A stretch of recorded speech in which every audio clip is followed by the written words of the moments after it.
آپ نے فرمایا کہ دوسرا انسان وہ ہوگا شاب نشأ فی عبادت اللہ تعالی،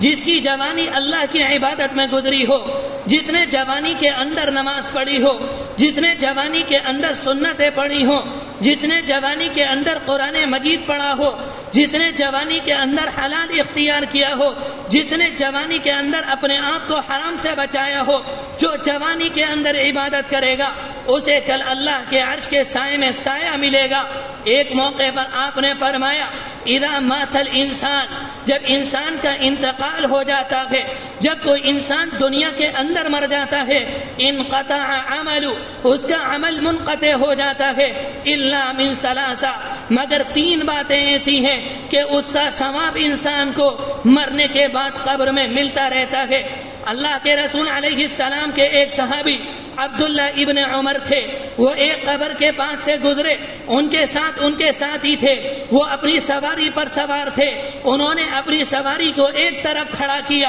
کھڑا کرنے کے بعد قبر کے پاس آئے اور آ کر 2 رکعت نماز پڑھی، نماز پڑھنے کے بعد سواری پر سوار ہوئے اور جانے لگے۔ ان کے ساتھیوں نے معلوم کیا حضرت آپ نے یہ کیا کام کیا، کیا آپ برکت حاصل کرنا چاہ رہے ہیں اس قبر سے؟ اس موقع پر عبداللہ ابن عمر نے یہ بات فرمائی تھی کہ میں نے اپنے کانوں سے کہ اللہ کے رسول کو یہ فرماتے ہوئے سنا، جب انسان مر جاتا ہے، قبر کے اندر چلا جاتا ہے، وہ اس بات کے لیے تڑپتا ہے کاش مجھے زندگی مل جاتی، میں ایک مرتبہ سبحان اللہ کہہ دیتا، مجھے اتنی زندگی مل جاتی، میں ایک مرتبہ الحمدللہ کہہ دیتا، مجھے اتنی زندگی مل جاتی، میں قرآن مجید کی تلاوت کر لیتا، مجھے اتنی زندگی مل جاتی کہ میں 2 رکعت نماز پڑھ لیتا۔ کہتے ہیں مجھے اللہ کے رسول کی وہ حدیث یاد آئی، میں نے سوچا آج میں زندہ ہوں، میرے پاس الحمدللہ کہنے کا وقت ہے، میرے پاس سبحان اللہ کہنے کا وقت ہے،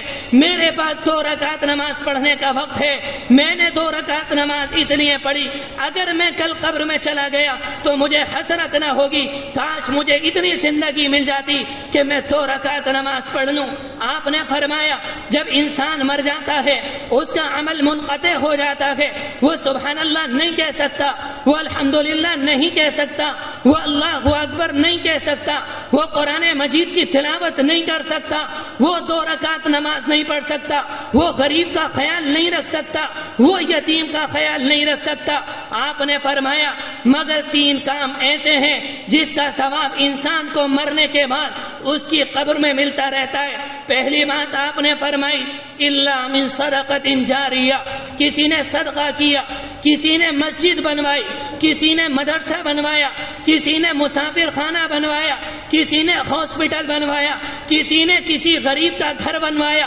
کسی نے کسی بیوہ کی حویلی بنوائی۔ جب تک انسان ان چیزوں سے فائدہ اٹھاتے رہیں گے مرنے والے کو اس کا ثواب قبر میں ملتا رہے گا۔ دوسری بات آپ نے ارشاد فرمائی کسی نے ایسا علم چھوڑا کہ لوگ اس سے نفع اٹھاتے ہیں، مثال کے طور پر کوئی کتاب لکھ دی، اگر نہیں لکھ سکتا، کسی نے کوئی کتاب چھپوا دی، اگر چھپوا نہیں سکتا، مدارس کے اندر کمزور بچے پڑھتے ہیں جو قرآن مجید پڑھ رہے ہوتے ہیں، جن کے پاس ٹھیک سے قاعدہ نہیں ہوتا، جن کا قرآن مجید بوسیدہ ہوتا ہے، انہوں نے خرید کر ایک قرآن مجید ایک غریب بچے کو دے دیا۔ مدارس کے اندر کمزور بچے حدیث پڑھتے ہیں، جن کے پاس اللہ کے رسول کی حدیث جن کتابوں کے اندر ہوتی ہیں وہ کتابیں نہیں ہوتی، ایک انسان نے وہ کتابیں خرید کے مدارس کے کمزور بچوں کو دے دی۔ جب تک بچہ قرآن مجید پڑھتا رہے گا اور مدارس کے اندر ان کتابوں کے ذریعے وہ اللہ کے رسول کی احادیث پڑھتا رہے گا، اس کا ثواب مرنے کے بعد انسان کو قبر میں ملتا رہے گا۔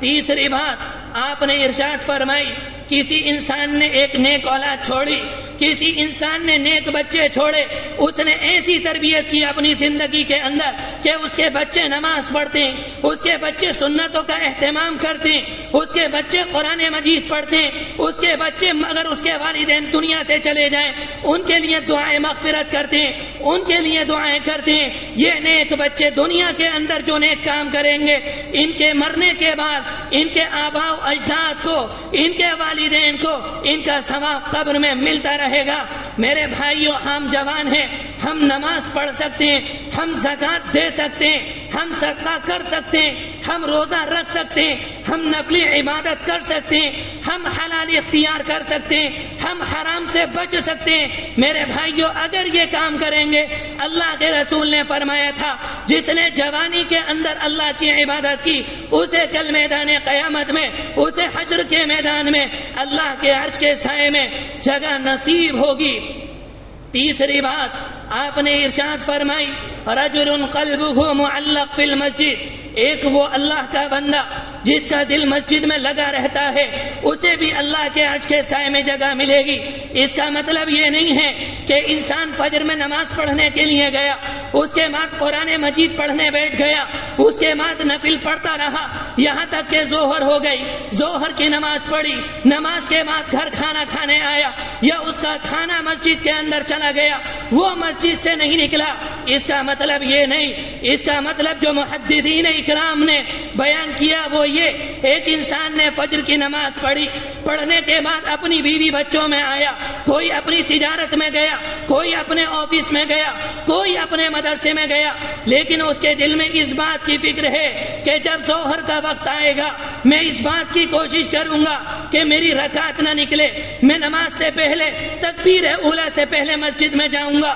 ظہر کی نماز پڑھوں گا، ظہر کے بعد نکل کر آتا ہے، اپنے کاروبار میں چلا جاتا ہے، لیکن اس کے دل میں یہ فکر ہے کہ میری عصر کی نماز نہ نکلے، میری مغرب کی نماز نہ نکلے، میری عشاء کی نماز نہ نکلے، میری کوئی رکعت تکبیر اولیٰ سے نہ چھوٹے۔ اگر کسی نے نماز کا یہ اہتمام کر لیا، آپ نے فرمایا اس کا مطلب یہ ہے اس انسان کا دل مسجد میں اٹکا ہوا ہے۔ جس کا دل مسجد میں اٹکا ہوا ہوگا جب میدان قیامت میں اللہ کے عرش کے سائے کے سوا کوئی سایہ نہ ہوگا، اس اللہ کے بندے کو اللہ کے عرش کا سایہ نصیب ہوگا۔